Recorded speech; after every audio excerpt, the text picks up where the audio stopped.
What is the main function of blood? Blood का मुख्य कार्य क्या होता है? इसमें 4 ऑप्शन दिए गए हैं।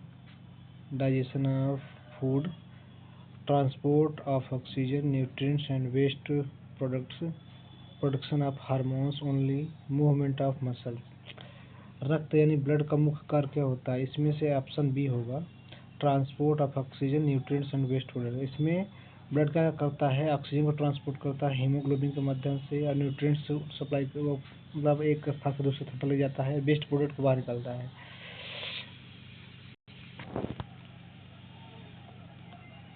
अब नेक्स्ट देख लेते हैं कि ब्लड इज क्लासिफाइड। इसमें से लिखा हुआ है, blood is classified as which type of tissue? Blood किस प्रकार के टिश्यू का है? इपिथेलियल टिश्यू है, कनेक्टिव टिश्यू है, मसल टिश्यू है, नर्वस टिश्यू है। ऑप्शन बी होगा, कनेक्टिव टिश्यू होता है, जिसमें एडिपोज टिश्यू होता है, कार्टिलेज, ये सब कनेक्टिव टिश्यू होते हैं। इसका ऑप्शन भी होगा। क्वेश्चन पूछा जाता है एम्स में, ध्यान रखिएगा। और तीसरा क्वेश्चन है, the liquid part of blood is called? रक्त के द्रव यानी ब्लड के जो लिक्विड भाग होता है उसे क्या कहते हैं? उसे प्लाज्मा कहते हैं। ये आपने पढ़ा होगा। देखो, इससे ब्लड होता है ना, वो 100% होता है। उसमें से ब्लड सेल्स होती हैं, और क्या होता है, वाटर होता है। तो इसको ब्लड को बड़े फॉर्म एलिमेंट बोलते हैं। ये WBC RBC प्लेटलेट्स होता है, और इसमें से जिसमें से 45% होता है, और जो वो प्लाज्मा होता है पानी वाला, है ना, वाटर जैसा, तो वो 55% होता है। ये रहा इसका कंक्लूजन, ठीक है।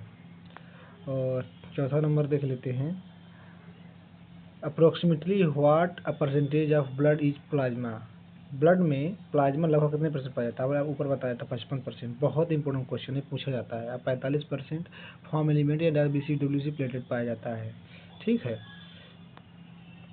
और नेक्स्ट देख लेते हैं, विच component of blood carry oxygen? मतलब ऐसा कौन सा कंपोनेंट है? कंपोनेंट मतलब होता है घटक, जो ऑक्सीजन को ले जाता है। ब्लड का ऐसा कौन सा कंपोनेंट होता है जो ऑक्सीजन को ले जाता है? इसमें से प्लाज्मा होता है, RBC और WBC और प्लेटलेट्स। रक्त का कौन सा कंपोनेंट ऑक्सीजन को ले जाता है? बहुत इंपॉर्टेंट क्वेश्चन है।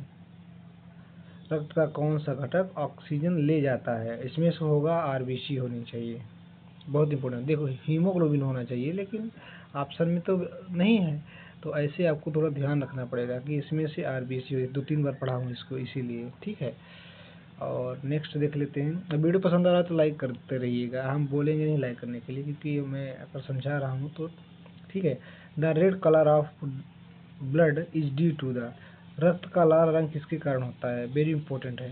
रक्त का जो लाल रक्त है किसके कारण होता है? इसमें से ऑप्शन दिया गया है, एल्ब्यूमिन, हीमोग्लोबिन, प्लेटलेट और फाइब्रिनोजन। रक्त का लाल रंग किसके कारण होता है? The red colour of blood is due to the इसका होगा हीमोग्लोबिन, है ना, बी नंबर होगा, 6 नंबर बी नंबर, ठीक है। हीमोग्लोबिन के कारण ये रेड होता है। और बाकी तो आप उसमें और ऑप्शन पढ़ लीजिएगा। Normal life span of human RBCs, मानव शरीर में यानी ह्यूमन बॉडी में RBC का समान जीवन काल कितने दिन होता है? लाइफ टाइम कितने दिन का होता है? 120 दिन होता है, ठीक है। 120 दिन में ये RBC क्या करती है? RBC कहाँ बनती है? बोन मैरो में बनती है। बोन मैरो कहाँ होता है? हड्डी में होता है। हड्डियों में फिर RBC बनती है, फिर क्या करती है? RBC 120 दिन जी घूमती रहती है पूरे शरीर में, अब फिर जाके उसमें क्या बोलते हैं, स्प्लीन में जाके मर जाती है, ठीक है। अब नेक्स्ट देख लेते हैं, formation of blood cells is called. बहुत इंपॉर्टेंट क्वेश्चन है, मैं इसको बहुत अच्छे से समझाऊंगा। Formation of blood cells is called, यानी ब्लड सेल्स का निर्माण यानी फॉर्मेशन की प्रक्रिया को क्या कहते हैं? प्रोसेस को क्या कहते हैं? हीमोलिसिस नहीं कहते हैं, हीमेटोपोइसिस कहते हैं। हीमेटोपोइसिस, हीमेटो मतलब ब्लड पोइसिस नहीं बनना, वेरी इंपॉर्टेंट है ना। हीमेटो मतलब ब्लड पोइसिस नहीं बनना। कोगुलेशन यानी जमना होता है। फाइब्रोसाइटिस मतलब किसी चीज को गटक लेना। हीमोलिसिस मतलब टूटना, वेरी इंपॉर्टेंट है ना। इसका आंसर भी होगा, तो आप लोग याद कर लीजिएगा, ये बहुत इंपॉर्टेंट है। ये छोटे छोटे प्रश्न हैं, ऐसा आदमी सोचता है कि बहुत बड़े बड़े प्रश्न पूछ जाते हैं, लेकिन ऐसा नहीं है। एक क्वेश्चन घुमा के पूछा जाता है। Main site of blood cells formation in adult is, यानी एडल्ट में ब्लड सेल्स का फॉर्मेशन का मुख्य स्थान कौन सा होता है? ये अपने ऊपर बताया था आपको। क्या लीवर बनता है? छोटे जब बच्चे रहते हैं 4-6 महीने उसमें लीवर बनता है। स्प्लीन में भी है ना, कभी कभार छोटे बच्चों में, किडनी में छोटे बच्चों में कभी कभार, लेकिन किडनी इंपॉर्टेंट रोल निभाती मैं बताऊंगा। आंसर इसका बी होगा, सी होगा, सॉरी सी होगा। बोन मैरो, बोन मैरो में हड्डी जैसे बड़ी बड़ी हड्डी हो गई ना, जैसे ये जैसे होती है जो इंड पार्ट होता है ना, इंड उसमें बनती है। और ये क्या करते हैं, किडनी जो होती है जब ये ब्लड सेल्स बनता है तो इरेथ्रोपोइटिन एक हार्मोन्स हो जाता है जो आरबीसी बनाने में मदद करता है ना, तो ये किडनी निकालती है। क्वेश्चन पूछा गया था अभी, तो मैं एग्जाम देने गया था तो ये पूछा गया था। तो ये रहा क्वेश्चन, और बोन मैरो इसका आंसर हो जाएगा, इसका आंसर बोन मैरो हो जाएगा। अब नेक्स्ट देख लेते हैं question number 10। Which blood cells are responsible for body defence?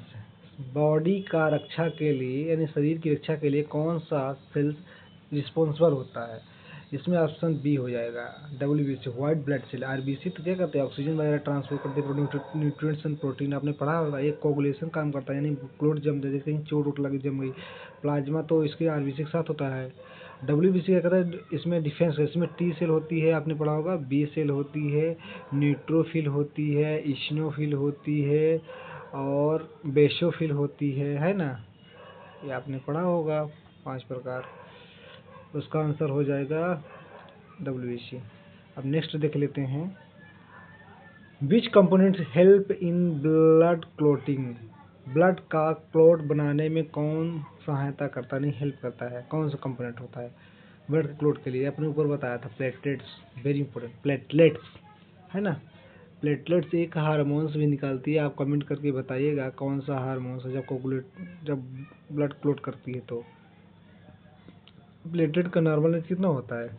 1.5 lakh से 4.5 लाख प्रति माइक्रोलीटर ऑप्शन है, ठीक है। आरबीसी कितना होता है आप कमेंट करके बताइएगा, क्योंकि आप लोग कमेंट नहीं कर रहे हैं जैसा कि मैं देख पा रहा हूँ, वीडियो आप देखते हैं।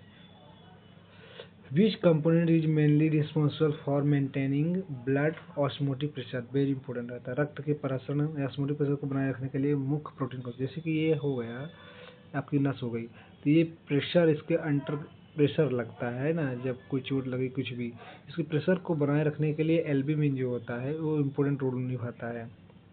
फाइब्रिन जो होता है क्लोटिंग फाइबर, हीमोग्लोबिन डिफेंस करता है। हीमोग्लोबिन तो ये प्रोटीन होता है, ये भी प्रोटीन होता है, ये भी प्रोटीन होता है, हीमोग्लोबिन सब प्रोटीन होते हैं।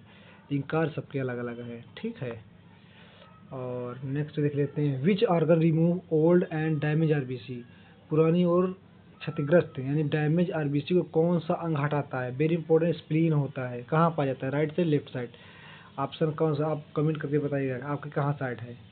ये हमेशा होना चाहिए लेफ्ट साइड, है ना। ये आदमी हो गया जहाँ पे पेंक्रियाज होता है वहाँ पे पाया जाता है, लेफ्ट साइड पाया जाता है, वेरी इंपॉर्टेंट है। तो इसका आंसर स्प्लीन हो जाएगा, है ना। तो आप कमेंट कर कीजिएगा, बता दीजिएगा आप कितना सही किए हैं। और normal pH of human blood, मानव शरीर का रक्त पीएच कितना होता है? वेरी इंपॉर्टेंट है, पहले कमेंट कर बताइएगा। ऑप्शन सी होगा इसका, ठीक है। थोड़ा सा एसिडिक बोल सकते हैं, या तो क्षारी बोल सकते, हाँ क्षारी होगा। तो आंसर आप पूरा इकट्ठा दे दिया हूँ, है ना, आप देख लीजिएगा कौन किसका है, अब मिला लीजिएगा। 15 है टोटल, और नीचे भी दिखाया गया है ना। आंसर पूरा डिटेल पढ़ लीजिएगा। और इस वीडियो में इतना ही, मिलते हैं एक नए वीडियो में, और इसका पूरा आंसर दे दिया हूँ, है ना, रिपोर्ट से पूरा हर चीज़। तो जय हिंद, नए मिलते हैं नए वीडियो में। हमें Facebook, Instagram, YouTube, Twitter, LinkedIn सब पर फॉलो कर लीजिए, आपको ज़रूर मदद मिलेगी कहीं ना कहीं से। धन्यवाद।